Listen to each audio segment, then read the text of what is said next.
like to respond for? I know when you sit down at good work.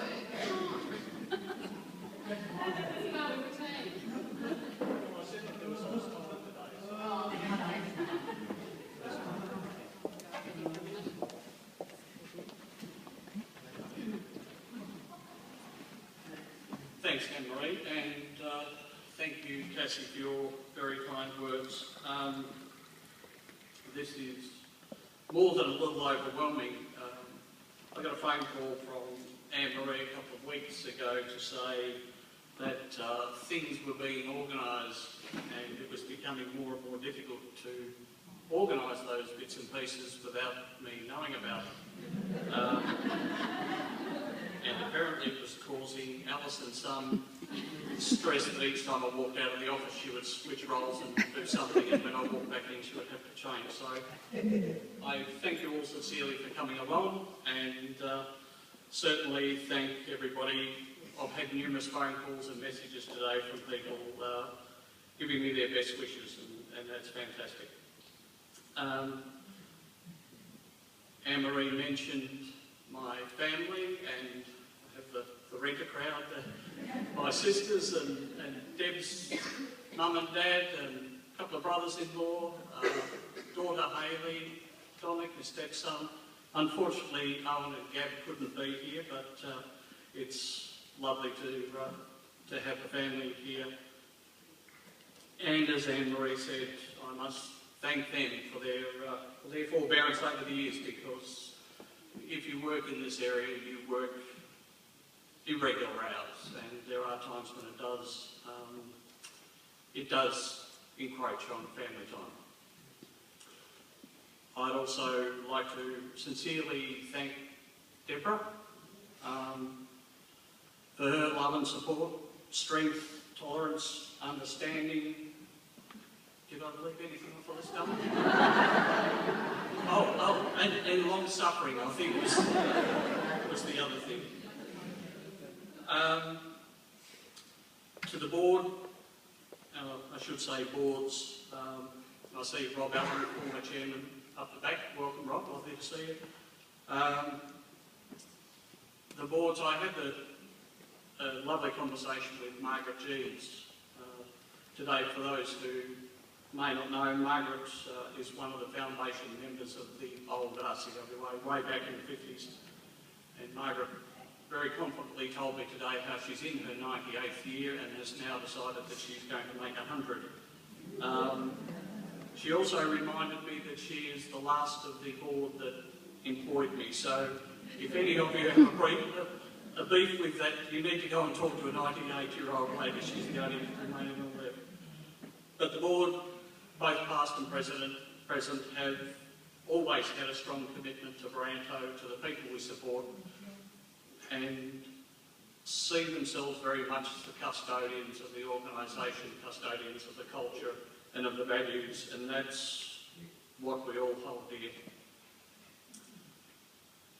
To members of the Acorn branch, and we have our current president, Gwen Kingston, here today, and to others who have been involved with the Acorn branch over many, many years, again part of the extended Byrne family, members of what used to be Southern Branch, who assisted us financially with a lot of the development of the lodge, and Tom Watt and some of the other former branch members are here today. My thanks particularly to my senior management team, to Roy, Kathy and Ian. Ian celebrated 20 years with the organisation very recently, so we've all been around for quite a period of time. And part of the excitement of my role now and our roles, I think, is mentoring younger people who are coming through. And we have a great team, a really great team of young people coming through. And I applaud their commitment, their passion and their hard work. And I firmly believe that Byrne has a very strong future in their hands. Although one of our team members did put in a very lovely card, and I've received a couple of cards today. that I've actually been in the role for longer than she'd been alive, Natalie. So it does start to put things in perspective.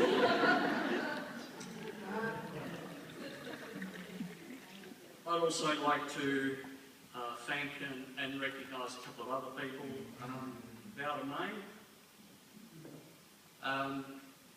Byrne, who's been with us for a number of years. I think this is the third time you've worked for us, second time. Byrne spoils us all, spoils me in particular. And I did have a conversation with her in the kitchen one day when we were joking about something, and I said, well, it could be worse, we could be married. And she said to me, oh, God, no, I'd have chopped you up into little pieces and buried you under the roses long ago. But to Byrne, thank you.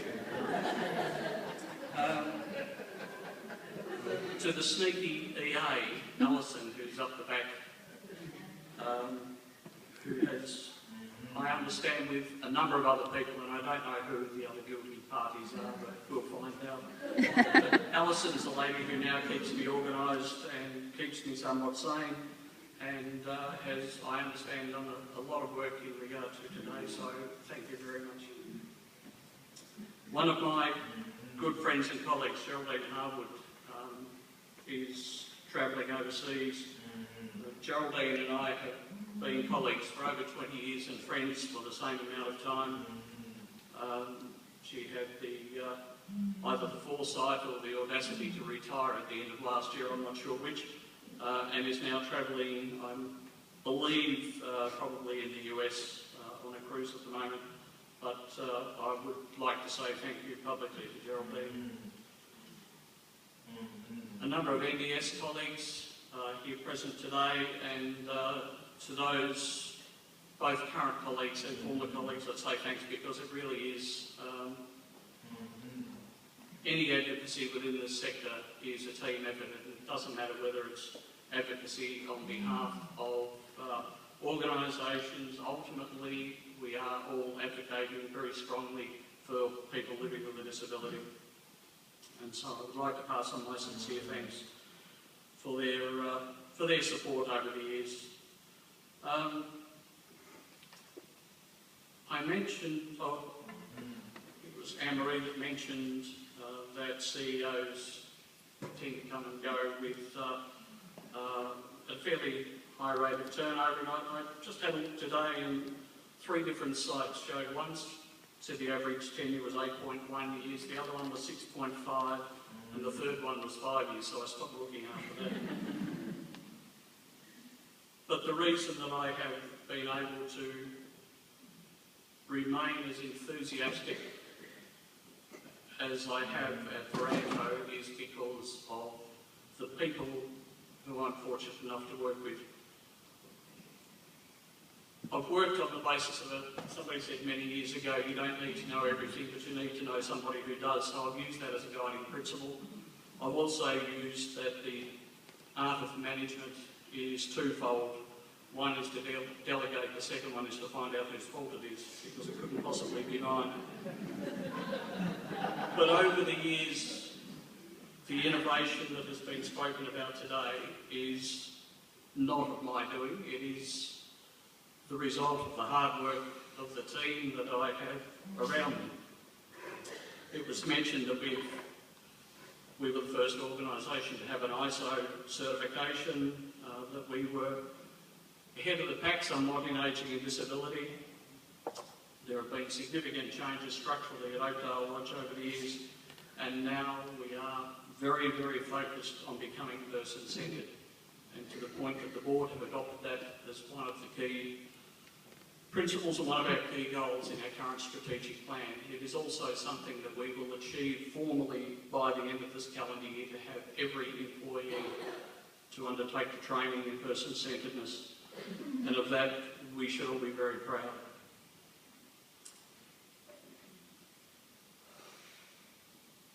Most of all,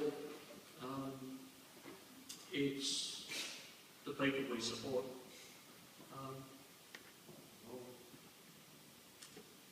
There aren't too many jobs where most mornings, and it usually occurs only if I'm there on time and early enough, that that there are people waiting out in the car park to either pass comment on the football, or to have a go at me about something. They may even just be there protecting my parking space so Roy Archer doesn't park in there. But right throughout the organisation, it continues to be an incredible privilege to work so closely and to be so closely involved with so many people. So to the guys that we support, they're the ones to whom I say